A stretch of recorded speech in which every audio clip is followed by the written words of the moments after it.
दोस्तों अभी भी बैंक में ना नौकरी को लेकर लोग बहुत कंफ्यूज रहते हैं। बहुत बार क्वेश्चन आता है, मुझे मैसेज वगैरह आता रहता है। तो मैं आज ना क्लैरिटी देने वाला हूँ इस सेशन के जरिए। तो मैं चाहूंगा आप एंड तक जरूर देखना। मैं रिक्वेस्ट करूंगा इस सेशन को पूरा एंड तक देखना। दोस्तों अगर आप एक्सिस बैंक में डिप्टी मैनेजर बनना चाहते हैं, डिप्टी मैनेजर के लिए अप्लाई करना चाहते हैं, आप सबको पता है कमर्शियल बैंकिंग ग्रुप या जो हमारे पहले पीबीआरएम होता था वो वाला जो प्रोग्राम है हमारा, उसके लिए अगर आप अप्लाई करना चाहते हैं तो बेशक ये वीडियो एंड तक देखना। मैंने स्पेसिफिकली आप कुछ क्वेश्चंस को इस पीपीटी के स्लाइड्स में रखा है ताकि आपको क्लैरिटी मिल पाए।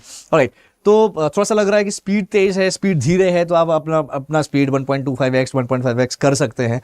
और नीचे देखो नंबर रिफ्लेक्ट हो रहा है, नंबर आ रहा है, ये हमारे इनबाउंड नंबर है, हमारी टीम का नंबर है। तो आप कॉल कर सकते हैं, कॉल करके क्लैरिटी भी ले सकते हैं। कमर्शियल बैंकिंग ग्रुप की बात हो रही है, मैंने स्पेसिफिकली बनाया है। चलो आगे बात करता हूं।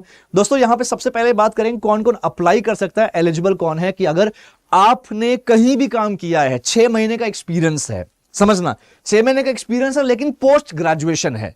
6 महीने का एक्सपीरियंस किसी भी सेक्टर में है, पोस्ट ग्रेजुएशन करा है किसी भी स्पेशलाइजेशन में, तो एलिजिबल हो।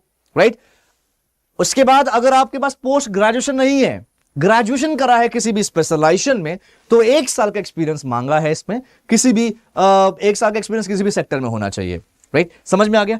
उसके बाद 12वीं में 10वीं में 12वीं में ग्रेजुएशन में पोस्ट ग्रेजुएशन सब में 50% होना चाहिए और आपकी उम्र 22 साल से 28 साल होनी चाहिए। ये क्लियर कर लीजिए कौन कौन अप्लाई कर सकता है। स्पेशलाइजेशन आपका किसी भी स्पेशलाइजेशन में 1 साल से ज्यादा एक्सपीरियंस अगर आप ग्रेजुएशन के साथ करते हैं, पोस्ट ग्रेजुएशन में आपका 6 महीने का एक्सपीरियंस, किसी भी सेक्टर में कुछ भी किया हो, डिलीवरी में काम किया है, आप बीपीओ में काम करा है, आपने पढ़ाया है स्कूल में, लेकिन आपके पास प्रूफ होना चाहिए। हाँ, आपके पास सैलरी स्लिप होनी चाहिए, आपके पास वो जो एक्सपीरियंस लेटर या रिलीविंग लेटर होता है वो होना चाहिए, तो आप एलिजिबल हैं। नेक्स्ट बात करें, are you ready for this profile.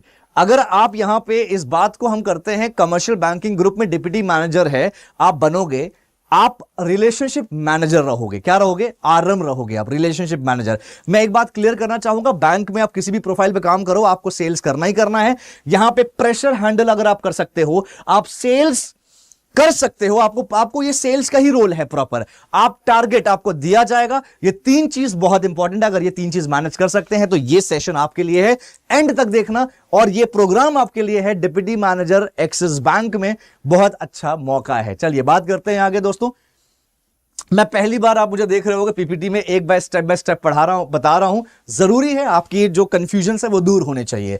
दोस्तों जनरली एक कमर्शियल बैंकिंग ग्रुप में ना रिलेशनशिप मैनेजर बनने के लिए 4 साल 5 साल से लेके 7-8 साल का एक्सपीरियंस मांगता है जनरली, लेकिन आपको 6 महीना और 1 साल के एक्सपीरियंस के बेसिस पे आपको डिप्टी मैनेजर या कमर्शियल बैंकिंग ग्रुप का हिस्सा बनाया जा रहा है। तो इसीलिए ये इतना आसान भी नहीं है, मैं क्लियर बता रहा हूं, ये इतना आसान नहीं है। अगर आप ये चीज अगर आप मैनेज नहीं कर सकते ना, प्रेशर नहीं झेल सकते, आप सेल्स नहीं कर सकते, आप टारगेट पूरा नहीं कर सकते, मैं आपसे कहूंगा बैंकिंग इंडस्ट्री में आने का सपना छोड़ दीजिए। आप किसी और इंडस्ट्री में जाइए, आईटी में जाइए, रिटेल में जाइए, एफएमसीजी में जाइए, किसी और भी चीज, एजुकेशन में जाइए, कहीं भी जाइए, इसमें मत आइएगा। और नीचे नंबर है, अगर आप एलिजिबिलिटी फुलफिल करते हैं, एलिजिबिलिटी क्राइटेरिया फुलफिल करते हैं, तो नीचे नंबर पे कॉल करके आप कॉल करना, बोलना, मुंह से क्लियर बोलना। अंकुर सर की वीडियो देखी थी उनका, तभी मैंने उनका नंबर देखा, वहां पे कॉल कर लिया। क्लियर बोलना, आप लोग बोलते नहीं हो यार, उससे कुछ होगा नहीं। उससे ये होगा कि आप अगर बोलोगे ना तो बस यही क्लैरिटी मिलेगी बॉस, कि आपको मैं पूरी तरह से ट्रेन कर सकता हूं, आपका असेसमेंट होगा, आपका इंटरव्यूज होंगे, तो उसमें आपको ट्रेन कर सकता हूं। राइट, चलिए आगे चलते हैं। अब यहां पे reality check, be ready for the challenges. भाई देखो, हाई एक्सपेक्टेशंस है, परफॉर्मेंस स्टैंडर्ड पूरा ये रोल होने वाला है, परफॉर्मेंस देखा जाएगा। बिजनेस रिस्पॉन्सिबिलिटी, आप you own your portfolio and client outcomes. Right, तो आपको पूरे क्लाइंट को मैनेज करना है, डेटा भी दिया जाएगा, उन डेटा पे भी काम करना होता है आपको। लर्निंग प्रेशर, आपको बहुत कुछ सीखने को मिलेगा, इंक्लूडिंग प्रेशर हैंडलिंग भी सीखने को मिलता है यहां पे। परफॉर्मेंस बेस्ड इवैल्यूएशन, आपको जो आपको इवैल्यूएट किया जाएगा, आपके एक्सपीरियंस या आपका जो परफॉर्मेंस रहेगा, वो आपका सिर्फ और सिर्फ परफॉर्मेंस ही को ही इवैल्यूएट करेंगे। कितना अच्छे से सेल कर रहे हो, कितना टारगेट कंप्लीट कर रहे हो, कितना अच्छा स्ट्रैटेजी है, अप्रोच कैसा है, नॉलेज कैसा है, स्टाइल कैसा है, ये सब बहुत अलग अलग पैरामीटर्स होते हैं जो इवैल्यूएट होते हैं। ठीक है, नेक्स्ट बात करते हैं, who will you deal with. तो आप किससे डील करेंगे? कमर्शियल बैंकिंग ग्रुप में आप डील करते हैं, आप स्मॉल मीडियम कंपनी से डील करते हैं, यानी कि जो कंपनीज होती है ना, इनके जो स्टेक होल्डर्स होते हैं, डिसीजन मेकर्स होते हैं, सीईओज, सीएफओज, डायरेक्टर सॉर्ट ऑफ जो रोल होता है, आप डायरेक्टली उनसे कनेक्ट करते हैं, आप उनसे बात करते हैं, फोन पे बात करते हैं, उनसे मीटिंग शेड्यूल करते हैं, अपॉइंटमेंट देते हैं, मिलने की बात करते हैं, आप उनसे मिलने जाते हैं, मिलकर आप उनको सबसे पहले तो उनकी जो भी बैंकिंग वो आपके साथ कर रहे हैं, एक्सिस बैंक के साथ कर रहे हैं, आप उनकी बैंकिंग का वो कोई ना कोई प्रॉब्लम समझने की कोशिश करोगे, उस प्रॉब्लम का आप सोल्यूशन दोगे, आप प्रॉब्लम का उनको बेस्ट टू बेस्ट सर्विस दोगे, और उनको समझ के, उनकी कंपनी को समझकर आपको उनको जो भी कमर्शियल बैंकिंग ग्रुप के जो प्रोडक्ट्स होते हैं वो प्रोडक्ट पिच करने होते हैं। अब यहाँ पे प्रोडक्ट क्या क्या होते हैं? करंट अकाउंट होगा, आपको करंट अकाउंट पिच करना होगा। अगर कस्टमर का करंट अकाउंट नहीं है, कंपनी का करंट अकाउंट नहीं है आपके पास, हो सकता है कंपनी ने कोई लोन लिया हो आपसे छोटा मोटा आपके बैंक से, तो आप उसको करंट अकाउंट भी पिच कर सकते हो। या फिर आपको कोई ना कोई क्रेडिट, कैश क्रेडिट या ओवरड्राफ्ट फैसिलिटी जिसे हम कहते हैं वर्किंग कैपिटल, वो भी पिच कर सकते हो। यहां पे जो कंपनीज मिलेंगी ना आपको, जो स्मॉल मीडियम कंपनीज होती हैं, उनका जो ऑन एन एवरेज टर्नओवर होता है, जो साइज होती है कंपनी की, 10 करोड़ से 250 करोड़ होता है। ये सब चीजें इंपॉर्टेंट है, ये आप मिस कर जाते हो, आपको इंटरव्यूज में पूछा जाता है ये सारी चीजें, ठीक है? तो आप ऐसी कंपनी से डील करने वाले हो। अब यहां पे एक प्रोडक्ट ये सब होने वाला है, कैश क्रेडिट हो गया, ओवरड्राफ्ट हो गया, वर्किंग कैपिटल सोल्यूशन हो गया। टर्म लोन्स जनरली आप डील नहीं करोगे, टर्म लोन्स के लिए आप कॉर्पोरेट बैंकिंग में टर्म लोन्स में जाते हो। यहां पे टर्म लोन्स के कम चांसेस हैं, ज्यादा आप करंट अकाउंट के होंगे। जरूरी नहीं कि आप जो डेटा दिया जाएगा आपको, हो सकता है ज्यादातर वो करंट अकाउंट्स का हो, ऑलरेडी करंट अकाउंट कंपनी का है, तो आपको उनको वर्किंग कैपिटल के जो प्रोडक्ट होते हैं यानी कि कैश क्रेडिट और ओवरड्राफ्ट पिच करना होगा। लेकिन आपको करंट अकाउंट भी लाना है, तो उसके लिए आपको प्रॉपर मार्केट में उतरना पड़ेगा, प्रॉपर फील्ड सेल्स करना पड़ेगा। अगर आप फील्ड सेल्स कर नहीं सकते, या तो सीख लीजिए या तो बैंकिंग को टाटा बाय बाय कर दीजिए। मैं अभी क्लियर कह रहा हूं, ठीक है दोस्तों? तो कोई कंफ्यूजन नहीं होना चाहिए इसमें। चलिए, your business your responsibility, your business responsibility your responsibility. आपको पोर्टफोलियो मैनेज करना है, स्ट्रैटेजी बनाना है, रिस्क बेस्ड प्रोसेस करना है, सारी चीजें देखनी होती है। बहुत इंपॉर्टेंट है, आपको एक बिजनेस, जो एक कंपनी होती है, कंपनी को रीड करना आना चाहिए, बैलेंस शीट क्या होता है वो इवैल्यूएट, वो पढ़ना आना चाहिए, ठीक है? तो ये सब खुद से भी आप कर सकते हो, बहुत बड़ी चीज नहीं है। कमर्शियल बैंकिंग ग्रुप की बात हो रही है। इसके पहले हम लोग पीबीआरएम कर रहे थे दोस्तों। पीबीआरएम का यानी कि एक्सिस बैंक की तरफ से जो भी रिक्वायरमेंट था वो पीबीआरएम हमने फुलफिल किया। 228 बच्चे सेलेक्ट हुए थे पीबीआरएम में। तो पीबीआरएम और इसमें डिफरेंस क्या है ये समझ लेते हैं। कमर्शियल बैंकिंग ग्रुप जो है ना, ये कॉर्पोरेट और कंपनी से डील करता है। पीबीआरएम में क्या होता है, प्रायोरिटी कस्टमर जो होते हैं, जो रिटेल कस्टमर्स होते हैं, आपको उनके साथ डील करना होता है। जो कमर्शियल बैंकिंग है, यहां पे कंपनीज होंगी तो जाहिर सी बात है कंपनी का टिकट साइज या वैल्यू बड़ा होगा, ज्यादा होगा। और प्रायोरिटी बैंकिंग में बस रिटेल कस्टमर्स थे। अब ऑब्वियस सी बात है, अगर दोनों कंपेयर करोगे तो सीबीजी इज द बेस्ट। अब जब सीबीजी का जब हमारा रिक्वायरमेंट कंप्लीट हो जाएगा एक्सिस बैंक का, तो पीबीआरएम का रिक्वायरमेंट आएगा। तो ये आता रहेगा। दिस इज लाइक ये आपका ऑन गोइंग प्रोसेस है दोस्तों। चलिए आगे बात करते हैं। लॉन्ग टर्म पाथ क्या है? Deep exposure to commercial finance and client relationship management. आपको ना करियर पाथ समझना होगा। बहुत बच्चे आप कंफ्यूज होते हैं। आप, ये उनके लिए है ना, मैं क्लियर बताता हूं, ये जो प्रोग्राम है ना, ये उनके लिए है जो सेल्स में काम कर रहे हैं या जो नॉन सेल्स में है लेकिन सेल्स कर सकते हैं, कम्युनिकेशन कर सकते हैं। एक आईटी का बच्चा मुझसे बात करा, मुझे नाम याद नहीं है, आईटी का बच्चा बात करा। जनरली हमारा प्रोसेस होता है कि जो भी कैंडिडेट आईटी का होता है उससे मैं स्पेसिफिकली पर्सनली बात करता हूं, क्योंकि आईटी वाले बहुत कंफ्यूज्ड होते हैं। उन्हें लगता है कि यार बैंकिंग की दुनिया एक सीट पे बैठ के बस सिस्टम पे ऐसे टप टप टप टप करते रहना, ऐसा नहीं होता है। बैंकिंग की दुनिया बहुत ज्यादा फील्ड होती है। फील्ड का मतलब समझते हो क्या होता है? फील्ड का मतलब होता है, अभी आपने आज आपका दिन शुरू हुआ, आज आपने पूरा अपना आज खोल के एप्लीकेशन देखा, आपके एप्लीकेशन में दिखा रहा है कि भाई 6-7 मीटिंग्स लगी है आपकी। आपने कस्टमर्स को कॉल किया, कस्टमर ने बोल दिया हाँ जी सर आ जाइए, मिलने आ जाइए। तो एक दिन में आप ब्रांच में बैठे ही नहीं, आपका सिर्फ बाहर काम रहा। आप कहीं 15 किलोमीटर जा रहे हो मिलने, कहीं 2-4 किलोमीटर जा रहे हो, मतलब ओवरऑल आपको मिलने जाना है, कस्टमर से मीटिंग करने जाना है। अगर आप मीटिंग करने को बोलते हो फील्ड जॉब, तो इसे फील्ड सेल्स नहीं कहते।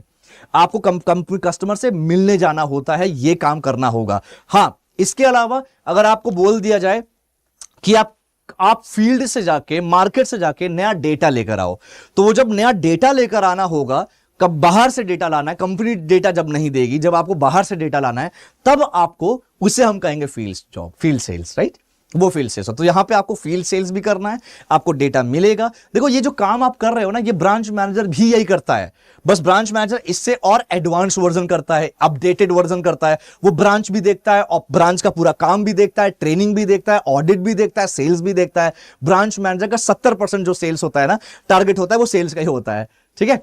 अब यहां पे आप कैसे जा सकते हो, आपने रिलेशनशिप मैनेजर हो, कॉर्पोरेट में हो, आप कमर्शियल बैंकिंग देखते हो, आगे जाके कॉर्पोरेट बैंकिंग में जा सकते हो, या फिर आप relationship manager commercial banking group में ही आगे ग्रो कर सकते हो। आप आरएम हो, अब आगे जाके फिर आरएम से डीएम, मतलब डीएम पोजीशन पर हो, डीएम से आपने मैनेजर बने, मैनेजर जब पोस्ट हो जाएगा तो आपको और बड़ी कंपनी मिल जाएगी। मैनेजर से सीनियर मैनेजर बने, और बड़ी कंपनीज मिल जाएंगी। सीनियर मैनेजर से आप एवीपी बने, शायद हो सकता है आप जो सीबीजी आरएम हो, आरएम से आप प्रमोट होके आप क्लस्टर हेड बन सकते हो। क्लस्टर हेड के बाद आप यहाँ पे सर्कल हेड होता है, रीजनल हेड होता है, बिजनेस हेड होता है। तो ये पोजीशंस आप ग्रो कर सकते हो दोस्तों, बिल्कुल कर सकते हो। अगेन यहाँ पे आपका कम्युनिकेशन, आपकी नॉलेज, ये सब बहुत मैटर करती है, ठीक है।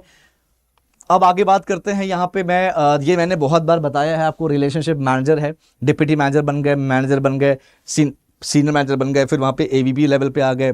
वेल्थ रिलेशनशिप मैनेजर है, एनआर रिलेशनशिप मैनेजर, मतलब जिसमें आप एनआरआई क्लाइंट से डील करोगे। अगर आपके पास सर्विस और सेल्स है ना, सेल्स और सर्विस का एक्सपीरियंस है, आपने आरएम के तौर पे काम किया, सर्विस और सेल्स 4-5 साल काम किया, तो आपको ऑप्शन मिलता है as a assistant branch manager बनने का भी ऑप्शंस मिलता है। बहुत सारी बैंक्स होते हैं जो एबीएम के लिए इंटरव्यू करते हैं ना, तो उनको सेल्स और सर्विस का एक्सपीरियंस चाहिए रहता है 4-5 साल का, तो आप as a assistant branch manager join कर सकते हो। उसके बाद प्रमोट होते हो डिप्टी ब्रांच मैनेजर, उसके बाद प्रमोट होके डायरेक्ट ब्रांच मैनेजर बनते हो, राइट। आप ब्रांच सेल्स मैनेजर भी बन सकते हो आगे जाके। सो ये सब एक्सपीरियंस वाली चीजें, बहुत ऑप्शन मिलेगा अगर काम अच्छे करते हो, नॉलेज अच्छा है, बातचीत अच्छा करते हो, सेल्स अच्छा करते हो, तो बहुत ऑप्शन है आपके पास।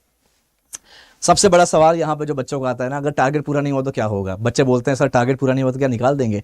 नहीं होता ऐसे बेटा, ऐसे नहीं होता। आपको निकालते थोड़ी है, बैंक में काम कर रहे हो, चिंदी कंपनी में काम थोड़ी कर रहे हो। बैंक में क्या होता है, सेल्स का अगर टारगेट पूरा नहीं हुआ तो सिर्फ आपको टारगेट, सिर्फ सेल्स नहीं देखते। मैंने हमेशा वर्ड यूज किया है, यहाँ पे आपका एफर्ट्स देखेंगे, अप्रोच देखेंगे, आपका नॉलेज देखेंगे, कम्युनिकेशन स्किल्स देखेंगे, आपका ओवरऑल परफॉर्मेंस देखते हैं यार। ये सिर्फ एक चीज के बेसिस पे कभी भी फैसला नहीं लिया जाता बैंकिंग सिस्टम में, ठीक है। देखो नीचे ना एक चीज लिखी, एक लाइन लिखी है, मैं पढ़ना चाहूंगा, आपको दिख ही रहा होगा।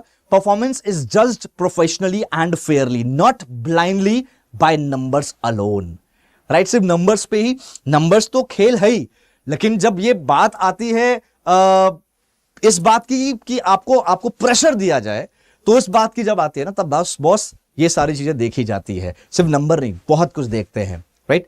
क्योंकि यार जाहिर सी बात है, अगर आप स्ट्रैटेजिकली काम कर रहे हो, अप्रोच अच्छा है, आपकी प्लानिंग अच्छी है, आपका नॉलेज अच्छा है, कम्युनिकेशन अच्छा है, रिलेशनशिप अच्छा है, कन्विंसिंग अच्छा है, तो सेल्स आनी ही आनी है, आज नहीं तो कल, ठीक है। तो ऐसा होता है। अब बात करते हैं यहाँ पे हमारे जो सीबीजी बैच 1 है ना दोस्तों, इसमें 53 कैंडिडेट्स, ये मैंने पीपीटी कल बनाई थी, तो अभी सॉरी हाँ, ये 53 कैंडिडेट्स टोटल यहाँ पे सिलेक्ट हुए हैं सीबीजी बैच 1 में, और बैच 2 के लिए 24 बच्चे, ये पीपीटी कल बनाई थी, इसलिए 24 है। आज 2 बच्चों ने एनरोल किया, 26 बच्चे हमारे सीबीजी बैच 2 में एनरोल हो चुके हैं अभी तक। वही 50-52 का बैच बनता है हमारा। पीबीआरएम में टोटल बच्चे जो अभी तक हुए हैं 228 बच्चे, मैं आपको क्लियर कर देता हूं। 228 में से अभी हमारा बैच 4 जो है, बैच 1, 2, 3 इंटर्नशिप में जा चुके हैं और इंटर्नशिप कर रहे हैं। बैच 4 के बच्चे जो हैं वो इंटर्नशिप में आधे बच्चों को मिल चुका है, आधे बच्चे कर रहे हैं, राइट। अब आगे बात करते हैं, is this role manageable for non bankers, यानी कि अगर आपने कभी सेल्स में काम नहीं किया, कभी बैंक में काम नहीं किया, क्या आपके लिए मैनेजेबल है? आंसर होगा बिल्कुल हाँ, लेकिन कुछ चीजें ध्यान देंगे। अगर आप ढंग से काम कर रहे हैं, प्रेशर मैनेज कर पा रहे हैं, आप टारगेट को लेके इतना ज्यादा टारगेट आराम से कर पाएंगे, टारगेट के लिए सीरियस हैं, राइट, आप सेल्स कर सकते हैं, तो डेफिनेटली ये प्रोग्राम आपके लिए है, ये अपॉर्चुनिटी आपके लिए है, राइट। देखो यहाँ पे चीजें लिखी है बहुत क्लियरली, आप कर सकते हो, ये नॉन बैंकर्स वाले भी कर सकते हैं, लेकिन आपके माइंडसेट बहुत पॉजिटिव रहना है कि भैया सेल्स, प्रेशर, टारगेट, 3 चीज याद रख लो, दिमाग में बैठा लो। सेल्स, प्रेशर, टारगेट रहेगा ही रहेगा, क्योंकि मुझे लगता है ना, यहां पे एक वर्ड लिखा होगा कि सेल्स, टारगेट, प्रेशर अगर नहीं है तो ग्रोथ भी वैसा नहीं होता, फिर वैसा ग्रोथ भी नहीं होता, फिर ग्रोथ भी बहुत स्लो होता है। ये 3 चीज है जो आपको ऊपर तक पहुंचाता है। ऊपर मतलब ये ऊपर नहीं, ऊपर मतलब होता है कि आपको लाइक एक अच्छे लेवल पे लेके जाता है। ये सच्चाई है दोस्तों, ठीक है। यहां पे एक कहीं तो मैंने कुछ लिखा था अलग से, anyways, work reality, time and field commitment बिल्कुल है। ऑफिस आवर्स आपका 9 से 6 है, लेकिन 9 से 6 रहेगा, इसका ये मतलब नहीं कि सिर्फ 9 से 6 ही रहेगा। अगर मीटिंग्स मिलेगी, मीटिंग करना पड़ेगा। क्लाइंट मीटिंग्स रहती है बिल्कुल, 9 से 6 के बाद भी क्लाइंट मीटिंग्स होगी, आपको करना पड़ सकता है। फील्ड वर्क रहेगा, बिल्कुल रहेगा फील्ड वर्क, क्लाइंट मीटिंग्स रहेंगी, रिलेशनशिप बिल्डिंग रहेगा, नए बिजनेस जनरेट करने के लिए फील्ड वर्क में जाना पड़ सकता है। Right? So if customers are outside, you must go outside. CBG RM is a full-time professional responsibility, not a desk job. बहुत क्लियर है, बहुत क्लियर है। अब आपको क्या मिलता है यार यहाँ पे? 12 महीने जब आप ट्रेनिंग वेनिंग करते हो, क्या मिलता है 12 महीने बाद? डिप्टी मैनेजर का ग्रेड मिलेगा, प्रोफाइल मिलेगा, relationship manager CBG, full time job मिलेगा एक्सिस बैंक के साथ, सैलरी होगी 40 से 45 हजार, और पोस्ट ग्रेजुएट डिप्लोमा मिलता है बैंकिंग एंड रिलेशनशिप मैनेजमेंट का। ठीक है, अब ये ओवरऑल है चीजें दोस्तों। अब मुझे लगता है क्लैरिटी मिल गई होगी। कुछ भी कंफ्यूजन है आप मुझसे डायरेक्टली कनेक्ट करो, आप कॉल करो इस नंबर पे और बोलो कि अंकुर सर की वीडियो देखी है, वीडियो देखकर आए हैं, राइट? और डेफिनेटली आपको असेसमेंट होगा, मैं ट्रेन करूंगा, आपका इंटरव्यूज होगा, मैं ट्रेन करूंगा। इंटरव्यूज बहुत इंपॉर्टेंट होता है, चाहे इंटरव्यू हमारी टीम ले, चाहे लाइक एक्सिस बैंक के लोग लें, राइट? और यहाँ पे एक बात क्लियर कर लीजिए, सेल्स सेल्स सेल्स, हाँ, नो पेन नो गेन। नहीं पेन है, नहीं दर्द है जिंदगी में, आपका ग्रोथ भी वैसे ही होगा, स्लो स्लो, राइट? तो दोस्तों बस यही सारी चीजें हैं, और मुझे अब नहीं लगता कि आपको डाउट होगा। अगर कुछ डाउट है तो आप मुझसे कनेक्ट करो। मैंने बहुत क्लैरिटी दे दी, और दुनिया में कोई भी कंपनी, कोई भी बैंक खराब नहीं होता है। कौन खराब होता है? कुछ मैनेजर्स और बॉस खराब हो सकते हैं, आपको उस हिसाब से ढालना पड़ेगा, अपनी चीजें सीखनी पड़ेगी। देखो, नहीं सीखोगे नहीं हो पाएगा। बहुत सारे बच्चे बोलते हैं सर मुझे इन्वेस्टमेंट बैंकर बनना है। बेटा, इन्वेस्टमेंट बैंकर अगर सेल्स प्रेशर नहीं झेल सकते, इन्वेस्टमेंट बैंकर का प्रेशर नहीं झेल पाओगे। One of the most high pressure job होती है इन्वेस्टमेंट बैंकिंग। आप कई सौ करोड़ का डील क्लोज करते हो अकेले, राइट? बड़ी बड़ी कंपनी को मैनेज करते हो अकेले, तो बहुत अच्छा रोल है। आप ये रिलेशनशिप मैनेजर बनकर आगे वो सब भी कर सकते हो, लेकिन यहां पे रह के 2-3 साल एटलीस्ट काम तो करो, सीखो तो सही। और आपका जो 12 महीने की ट्रेनिंग होगी ना, उसको थोड़ा सा ब्रीफ कर देता हूं। 12 महीने की ट्रेनिंग दोस्तों, 2 महीने की पहली 2 महीने जो होती है वो आपकी वर्चुअल होती है। तीसरी और चौथा महीना जो होगा उसमें आपको पुणे जाना पड़ेगा। पुणे में रहना खाना सब कुछ मिलता है, अकोमोडेशन मिलता है। और 5वें महीने से आपको इंटर्नशिप मिल जाती है, यानी कि आपका इंटर्नशिप शुरू होता है, बैंक मिलेगा, एक्सिस बैंक का ब्रांच मिलेगा। 5वें महीने से प्रॉपर काम शुरू होता है। 5वें महीने से काम शुरू होता है। काम का ये मतलब नहीं कि आपको बैठा के लिखाया पढ़ा जाएगा इंटर्नशिप में, नहीं, प्रॉपर काम। 5वें महीने से पूरी सैलरी आएगी, 40,000 45,000 जो भी सैलरी बनेगी, आप जिस लोकेशन में रहोगे उस हिसाब से सैलरी आएगी। और सैलरी के साथ साथ बॉस काम तो पूरा पक्का करना ही पड़ेगा। तो माइंडसेट कर लो पॉजिटिव कि पहले दिन से ही फील्ड में जाना पड़ जाए, कर लो।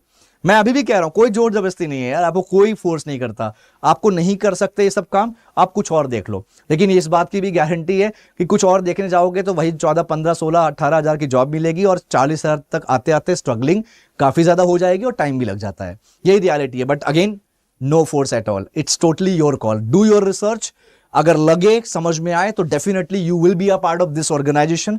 एक्सिस बैंक इस अपॉर्चुनिटी का हिस्सा बन सकते हो। मुझसे कनेक्ट करो, पर्सनली मुझसे बात करना है, आप कॉल करो इस नंबर पे। इनको बोलो, हमारी टीम को, कि अंकुर सर से बात करना है। ट्रेनिंग जो भी है, मैं ट्रेनिंग हर चीज पे देता हूं, ठीक है? मुझसे कनेक्ट करो। चलो, थैंक यू सो मच। उम्मीद करता हूं समझ में आया होगा। अपना ख्याल रखिए और अपने स्किल्स पे काम करते रहिए। And thank you so much.